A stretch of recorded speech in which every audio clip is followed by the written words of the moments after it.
Okay. Can I restart? So Yes, I think the time is up. Yes, please start. Thank you. okay, so far in this lecture, I introduce overview of the basic components for pneumatic driving system. And the latter part, in the latter part of this lecture, I'll introduce the pneumatic drive, the applications of pneumatic driving system from my research achievements, and also explain about what kind of pneumatic system driving system is used for those applications. So first, I would like to explain about the Mach-E actuators. Sorry.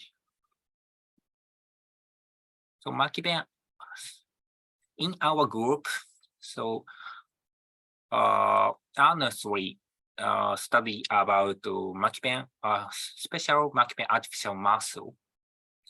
So first, I would like to introduce our Mach-E artificial muscle.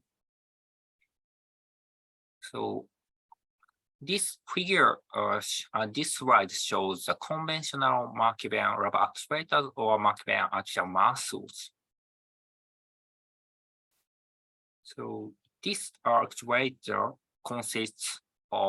mainly consists of rubber tube and the sweeps around the rubber tube.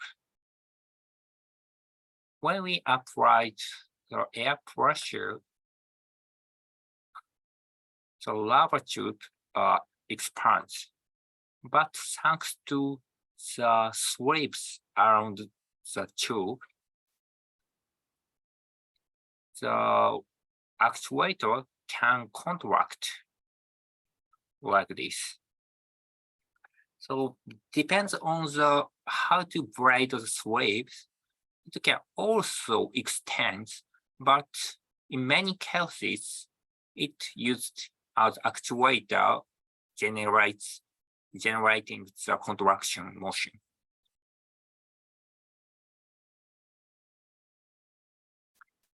And in our research group,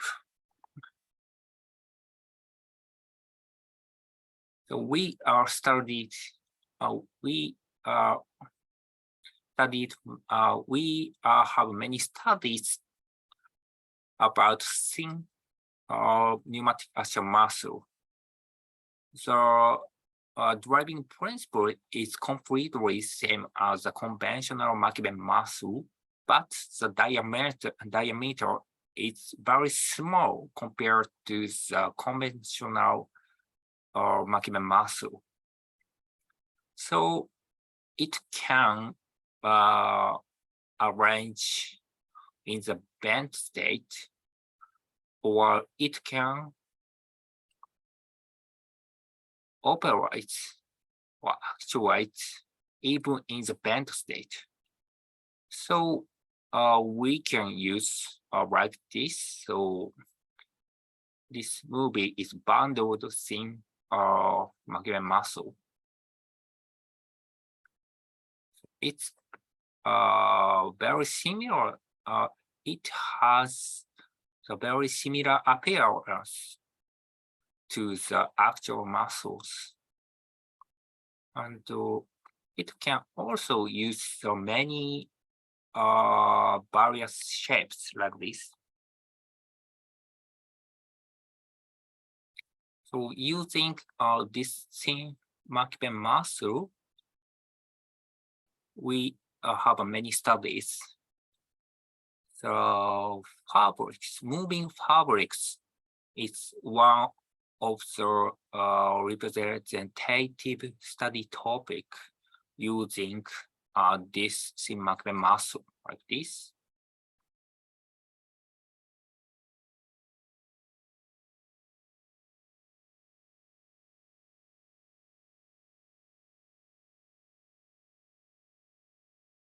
These are moving fabrics.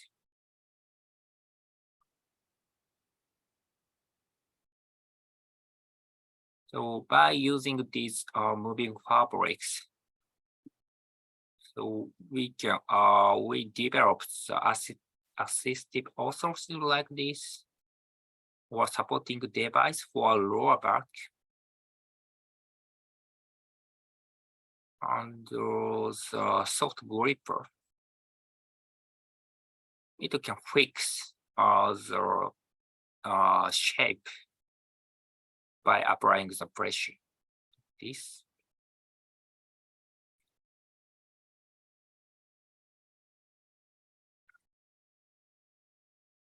And this movie is also the one of the representative application using the shin magnet muscle.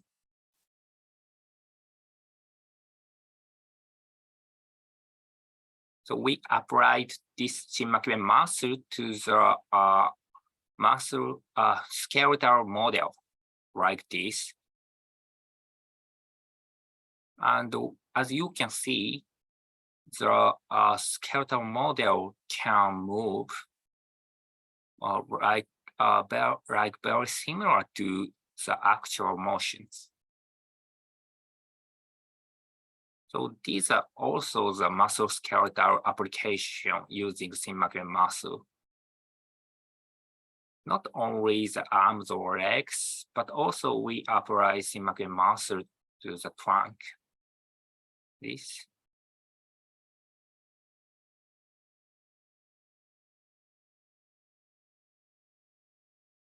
The robot can muscle training like this.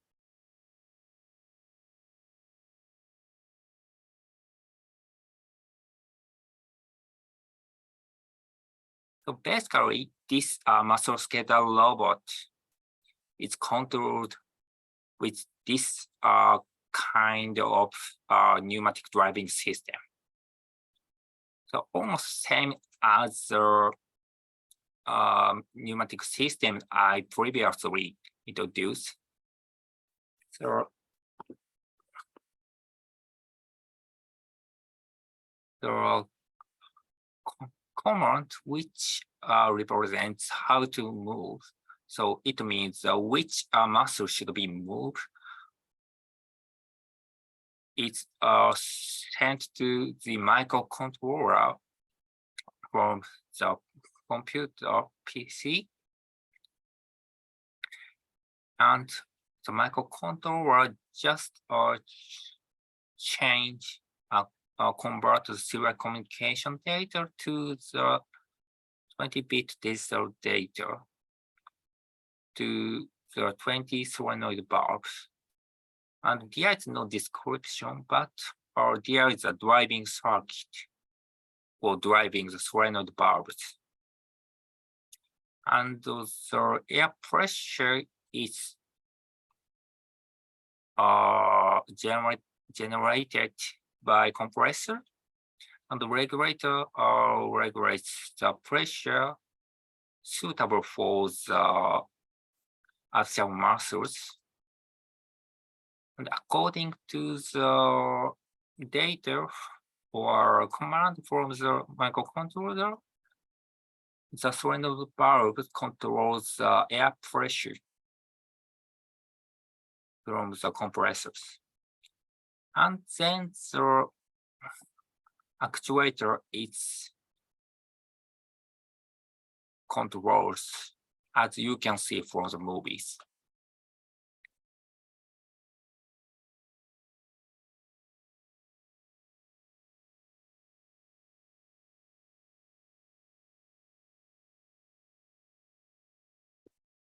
And next, it's the another example of using thin magnet muscle.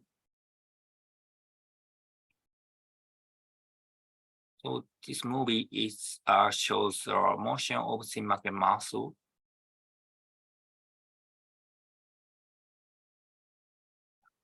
And the next robot body, it consists of helium-filled balloon. So we achieved the very long robotic arm using thin magnet muscle and this helium-filled balloon.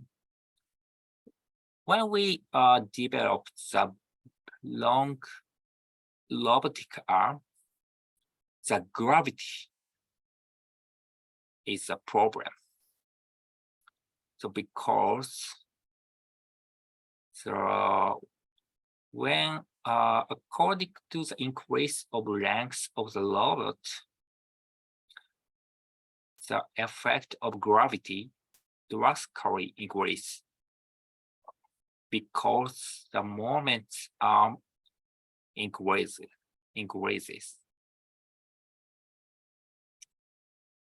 So our robotic arm supports the gravity force by buoyancy of helium gas.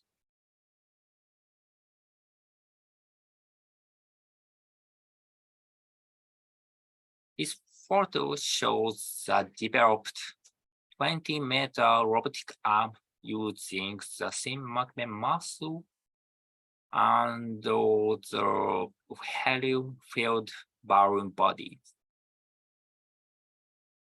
The operator is here. The small camera is installed on the tip of the robot.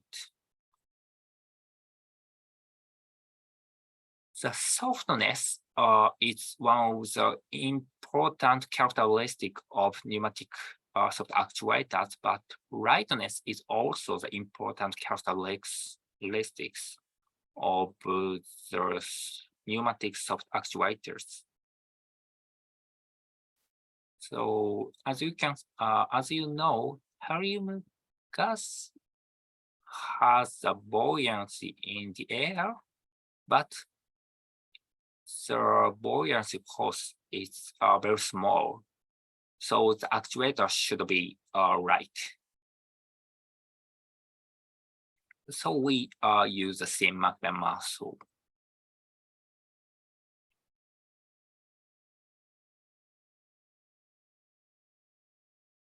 So this movie shows the actual operation of this long reach robot. So one of the advantage of this robotic arm is that so we can carry this robot easily like this. So without helium gas, the robot is very compact. And at the site, we can prepare the robot like this, only fill the gas in the robot. And this is this movie is from the camera installed on the tip of the robot.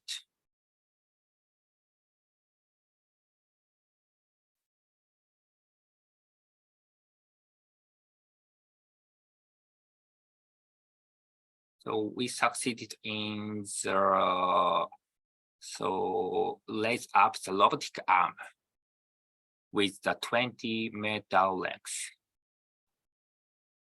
This. So yeah, the camera for observation is installed on the chip, and this is the control display.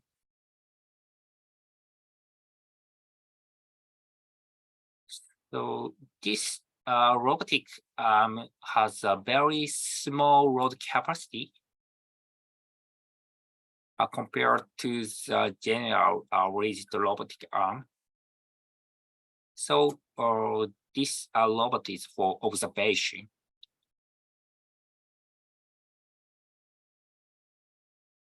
The important characteristic of this robotic arm is that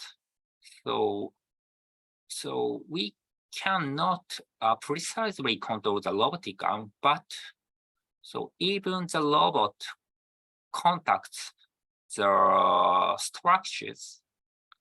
So the robot doesn't get injured, and the structure also doesn't injured. So very safe for observation like this.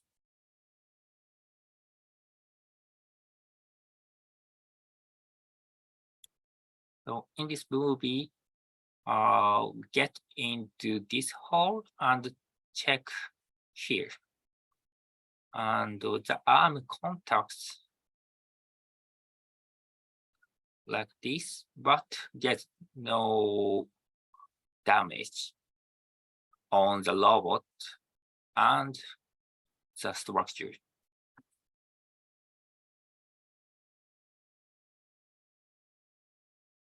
And this figure shows the driving system for this robot.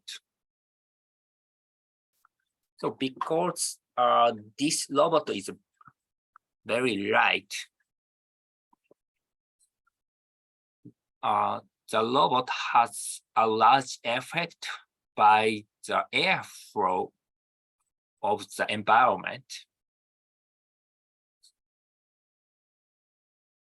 which we had to control the air pressure to the maximum mass through continuously with analog bars. Analog bar means similar to the electro-pneumatic regulators. So interface is gamepad, and the command from the gamepad is sent to the PC, and the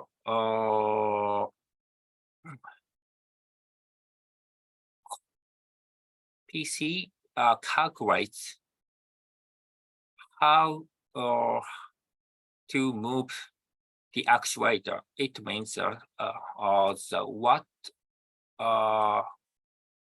how much pressure should be applied to each actuators. And the information is sent to microcomputer. And some data is sent from the microcomputer to analog bars.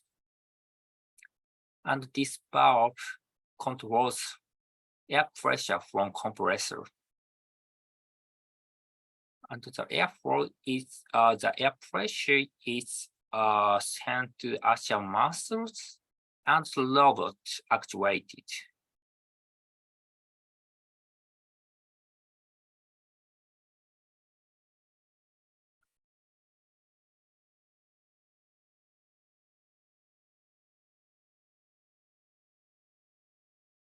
Next example is tensegrity robot. So someone may know the tensegrity, but I first explain about tensegrity structure.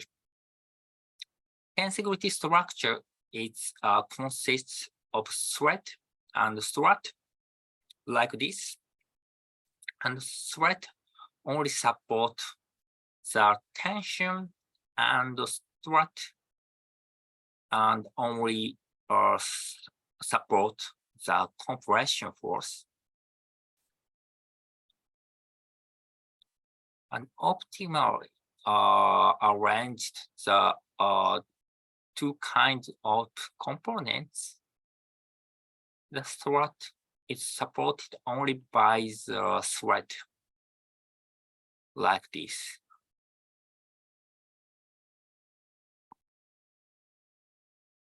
And when we choose the thread material, when we choose the rubber or elastic materials as a thread, we can construct the soft structure.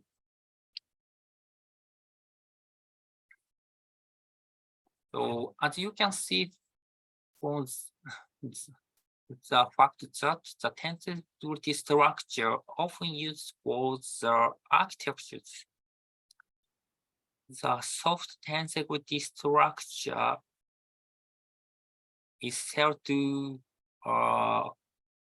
have high durability for the shocks from the outside.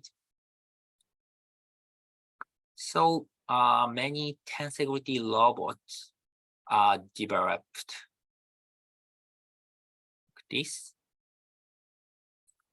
So these are examples of conventional tensegrity robots.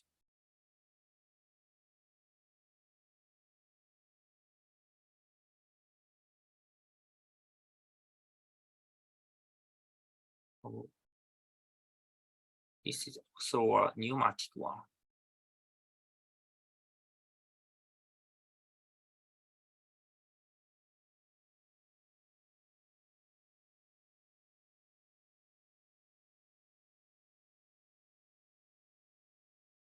So as you can see from these movies, the deformation of tensegrity structure is very small.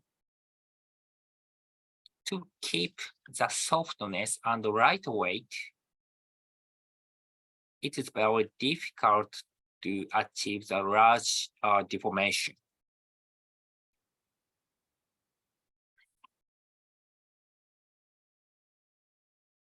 And so we believe that achieving large deformation increase the performance of tensegrity robots.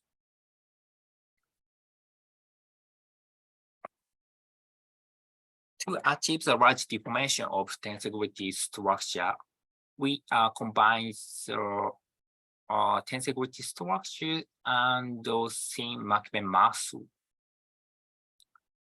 So this movie shows the prototype. And as you can see from this movie, so we achieve a very large deformation with tensegrity structures in stretching and contracting like this.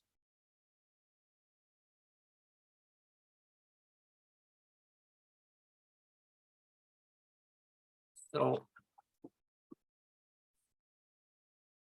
and combine these stretching and contracting modules, we developed the inch-worm type locomotive robot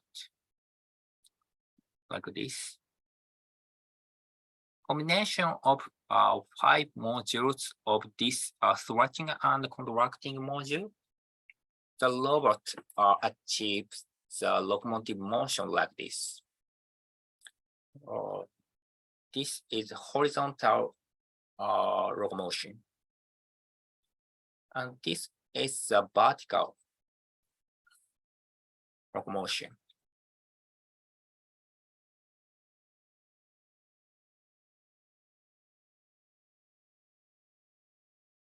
And thanks only to the softness of the structure, the robot can move in the curved path.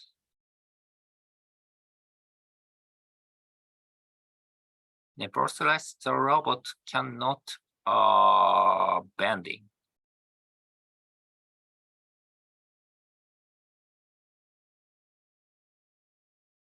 And we also had a field test like this.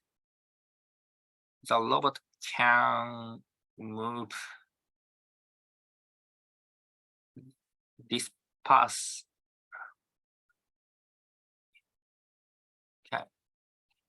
can move even in the soil.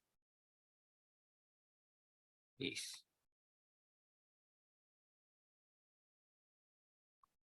So this figure shows the driving system of this robot. This To drive this robot, we simply use three port solenoid valves. It means that just controls the two state, switch on the valve or switch off the valve. The compressor is here. And the command signal is generated by the microcontroller. The motion pattern is already set in the microcontroller. And the signal is sent to the 10 3-port solenoid valves. And there's no description, but there is a driving circuit. And the compressed air is regulated by the regulator here. And the solenoid valves control the air flow from the compressors, and the robot can move, as you can see from the movie.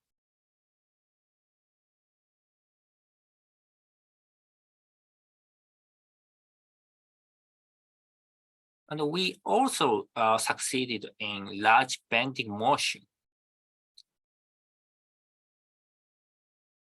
This movie shows the bending motions.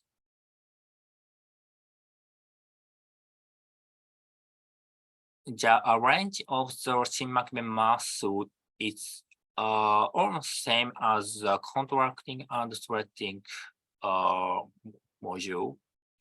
So this bending module can contract or stretch and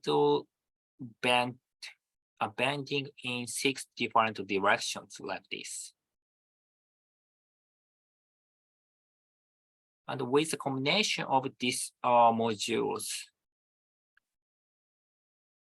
we demonstrate the pick and place operation like this.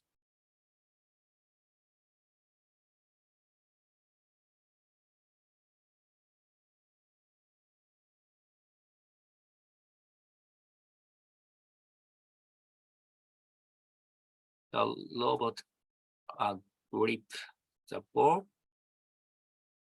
and the ball is released on the suitable cups.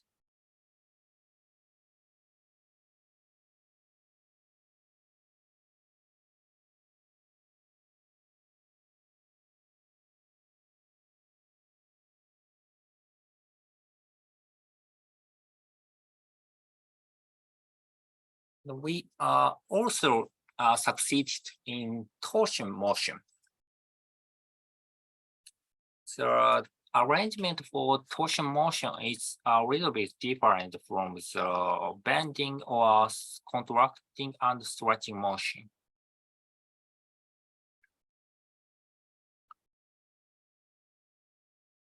And this movie shows the motion of prototype tensegrity module.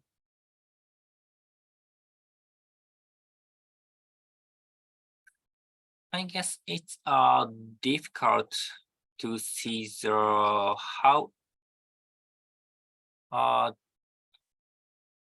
large torsion motion is achieved by the prototype from the movies. But the prototype module achieved the 50 degrees torsion motion for both sides. And using this torsion motion, we had a demonstration like this. This is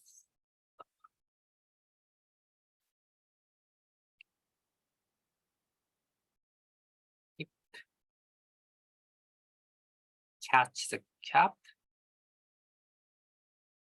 and rotate, release.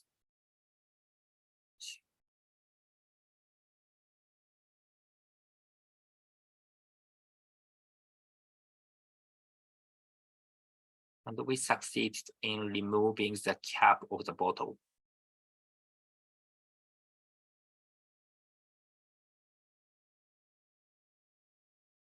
This is a slow version. Catch cap and rotate.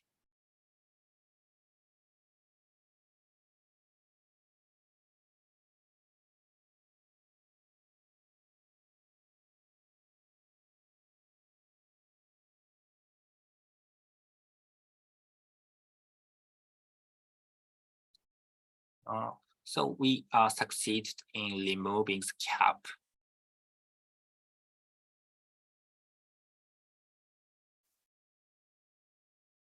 So next example is a giraffe neck robot.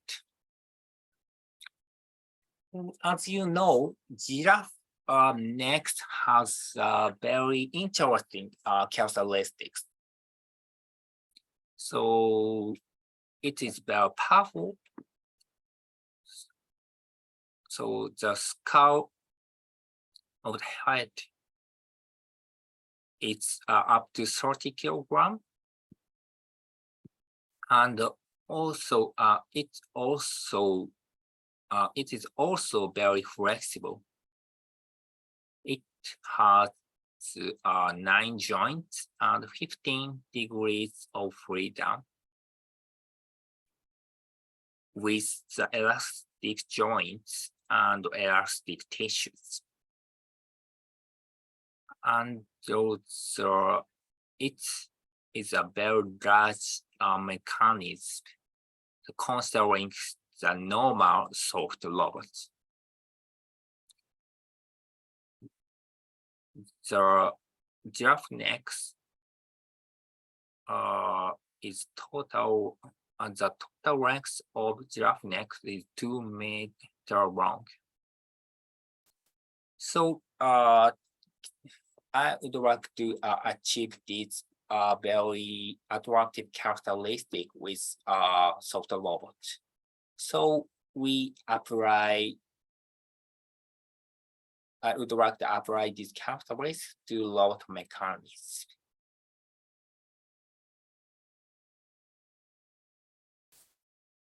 And this photo is the anatomy of giraffe necks.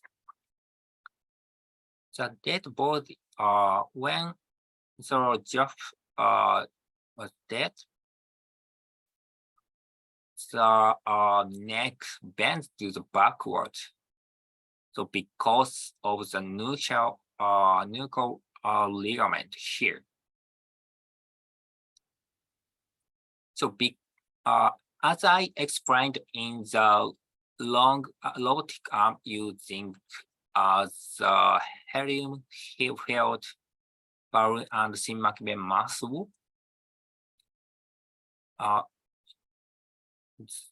the gravity is a very big problem. When we develop the long arm or long reach actuated robotic structure. And the giraffe neck support the gravity force by this nuchal ligament. So nuchal ligament acts like the spring for compensate the gravity force. So when giraffe lay on the ground like this,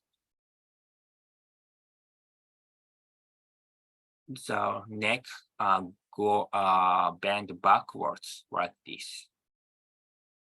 And we mimic those elements, the scale 9 joints and 80 degrees of freedom skeleton and elastic joint between those bones. The nuchal ligament I explained before to compensate the gravity force acting on the neck, and polyarticular muscles using shin-McBain muscles for the robot.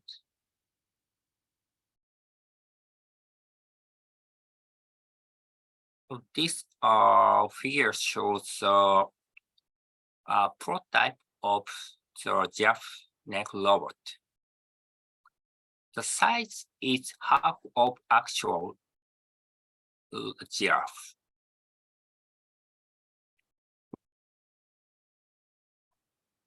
So these black components are shin-McBain muscle. So this is shin-McBain muscle used for this robot.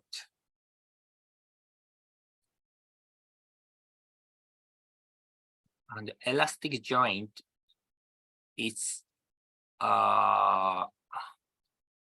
developed using the rubber materials like this.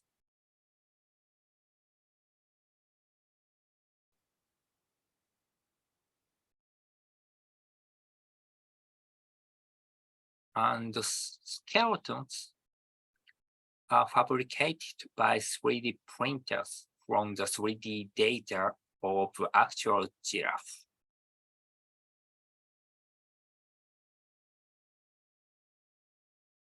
The nuchal ligament is the artificial nuchal ligament is developed with the elastic material or elastic rubber material. The rubber sheet is cut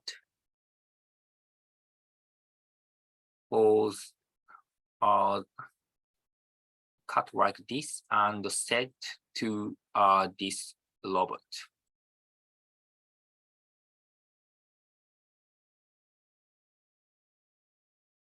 So this here shows the muscles we install on the prototype. Semi-spinals for 2 channels. 2 channels is means the left side and the right side.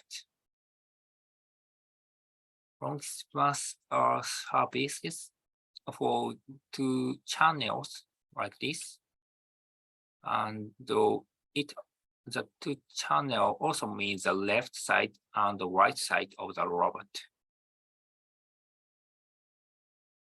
Longest collie has also the 2 channel like this. The two stabilize this robot. The guide for the artificial muscle is very important. First, we install the artificial muscle on the prototype with no guides, no pulleys.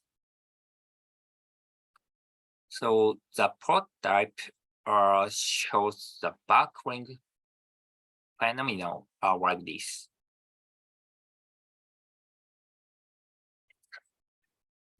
So when the buckling occurs, so we lose the control of the robot. It was a very big problem for control this prototype motion.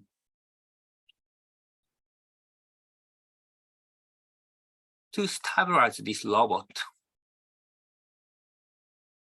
we arrange the guide to keep the actual muscles close to the skeletons like this.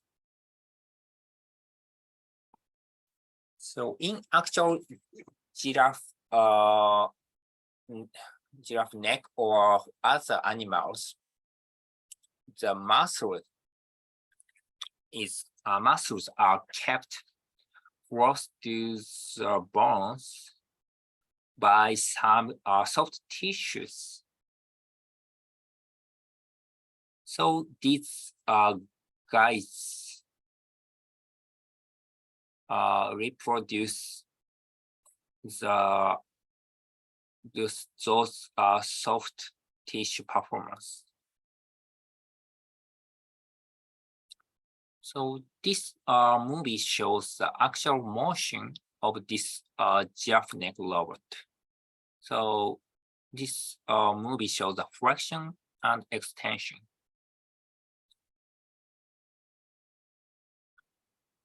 So very simple motion. And these are very simple motion, but so it's very difficult to achieve this motion with this prototype. So and this is the lateral motions. And we also test the impact pressure like this. And test the impact with the black and white giraffes.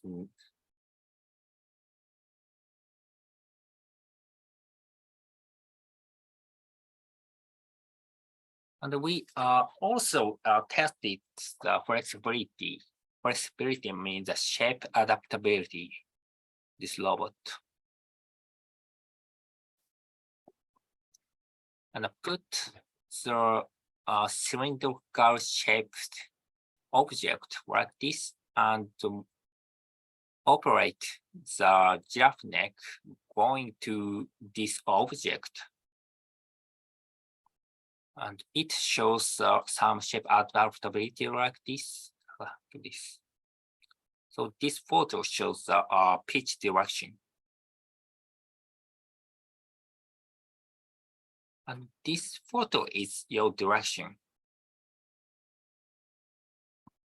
So when the robot goes to this object, the giraffe neck robot adapt to the shape of this cylinder.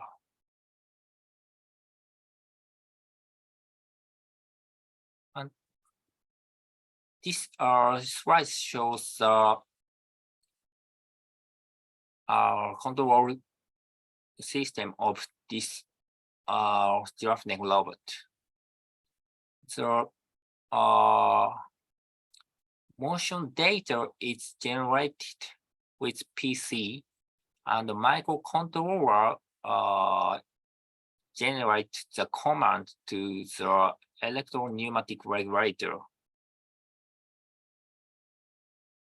And electro-pneumatic regulator controls the air pressure from the compressors. So because this robot is not so stable, so unstable, so we had to precisely control the pressure. So we use the electro-pneumatic regulator for continuously controls the air pressure applied to this robot.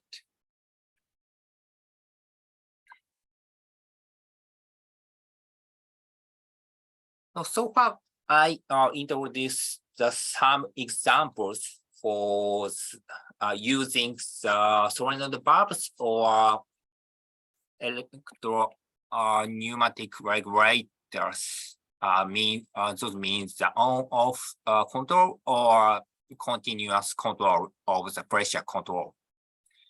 And the remaining part, I would like to introduce the very special pneumatic control devices. So maybe you are not, or you cannot use these systems. I will introduce the remaining part, but I guess it is very interesting for considering the pneumatic systems or the new type of soft actuators.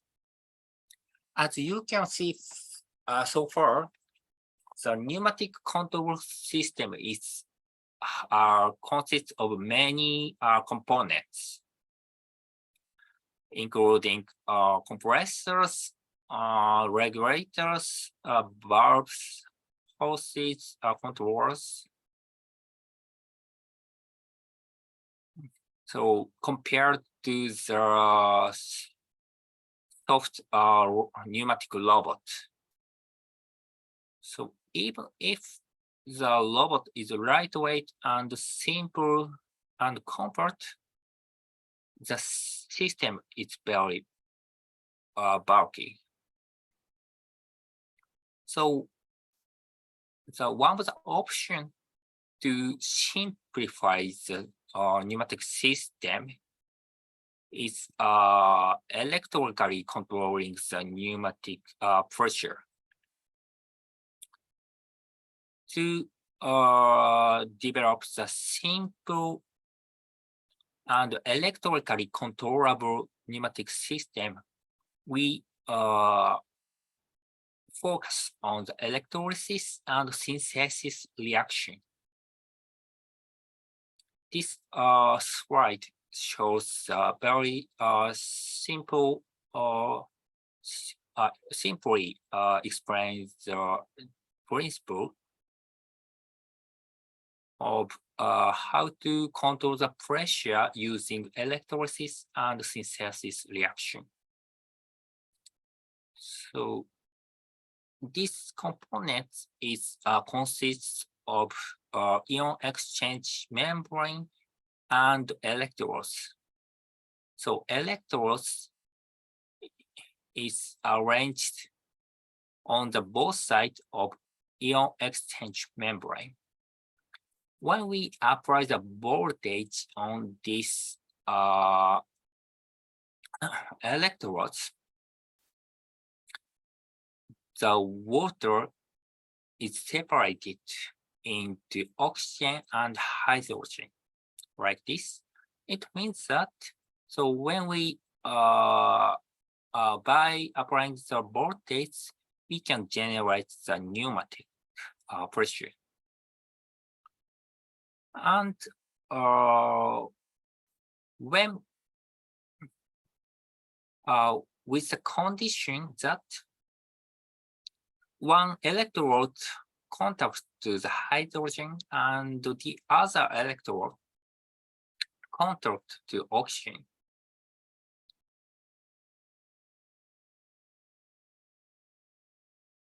And the electrode shortened or connected to the capacitors, it generates the voltage, and the water is generated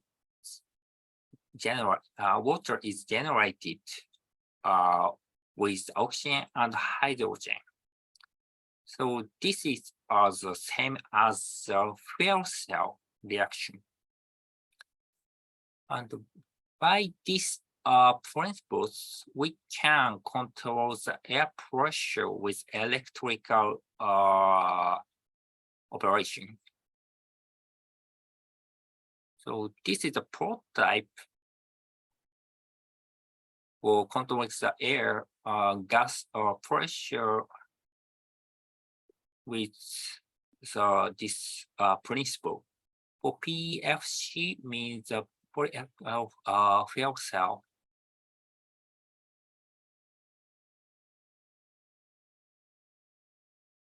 As you can see from this movie, we succeeded in controlling the pneumatic pressures, gas generation and absorption by electrical operation. So by using this principle, we developed the Tesla-less pneumatic robot like this. So is the bellows type pneumatic actuator. And the energy source is our grip battery. And this figure shows the inside of this robot. The PFCR, the fuel cell module, is installed on this like this. The oxygen chamber is here and the hydrogen chamber is here.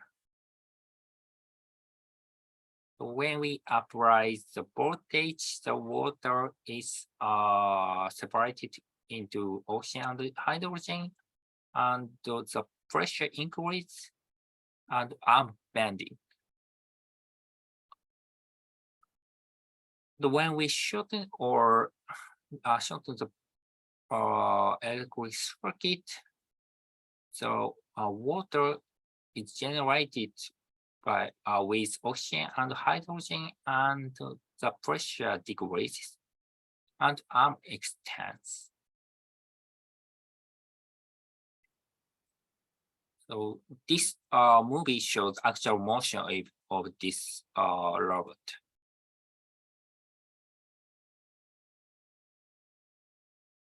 So we succeeded in the tetherless robot with the proposed principle.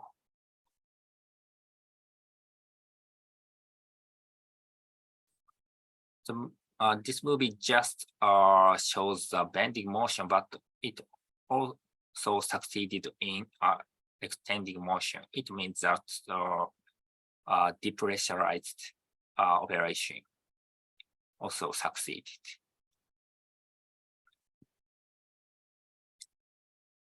And another special pneumatic system is self-excited pneumatic system. So we can operate the pneumatic motion with the switching the valve,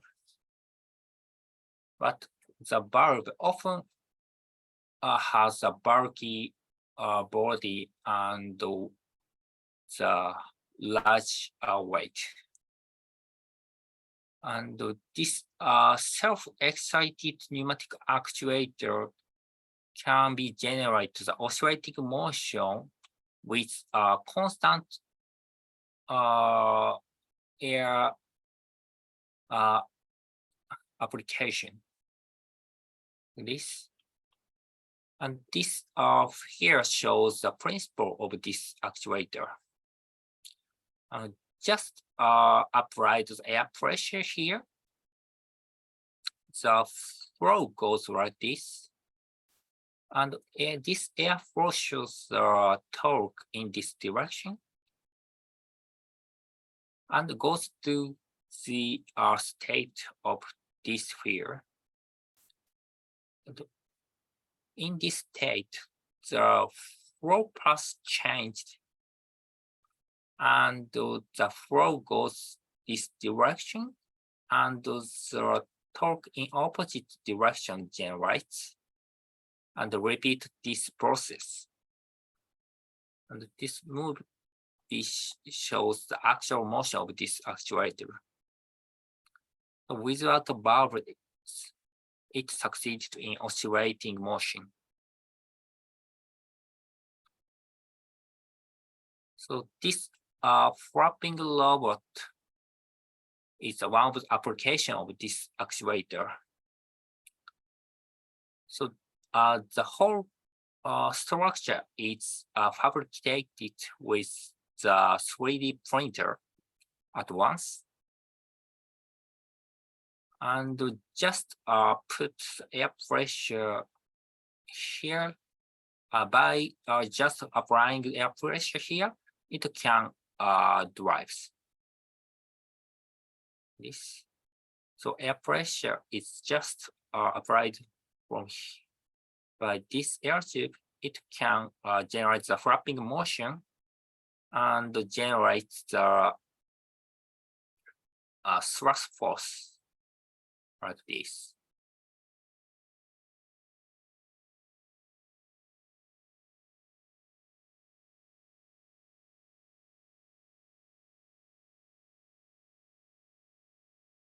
The self-excited actuator previously I introduced, it has a rigid body, but we also developed the soft type self-excited pneumatic actuator. The principle is very similar to the rigid one. So, but the body is consists of three soft materials.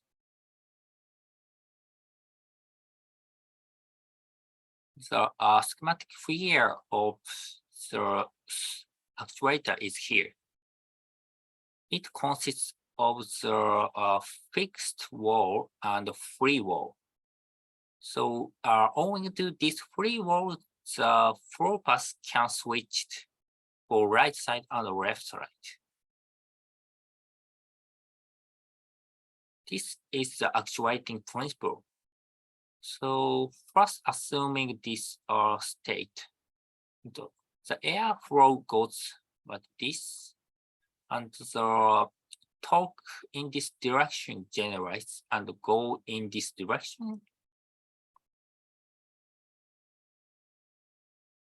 And after going to the right side, the free wall also moves like this because of the elastic force. And when the free wall becomes this state, the flow path switches like this and generates the torque in this direction. And repeating this process, it generates the self-excited oscillation. This movie shows the actual motion of this actuator.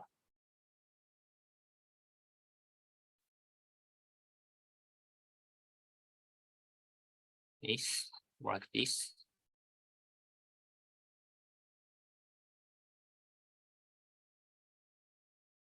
So for one actuator, it can skip the valves or other devices for controlling the air pressure, but the big advantage can be obtained when we operate the multiple actuators like this.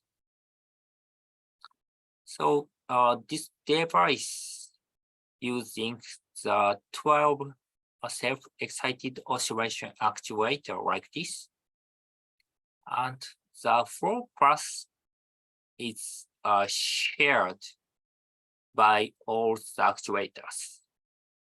So we only input the air pressure only one port. With the one port air pressure applied, it can operate it simultaneously.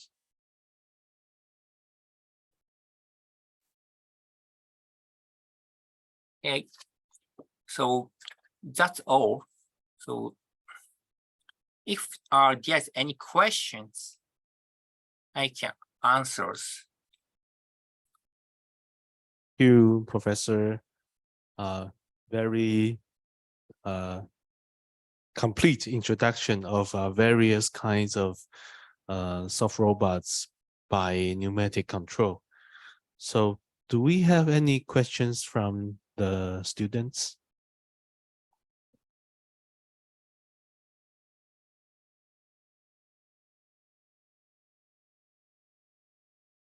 So Professor, do you plan to assign any homework?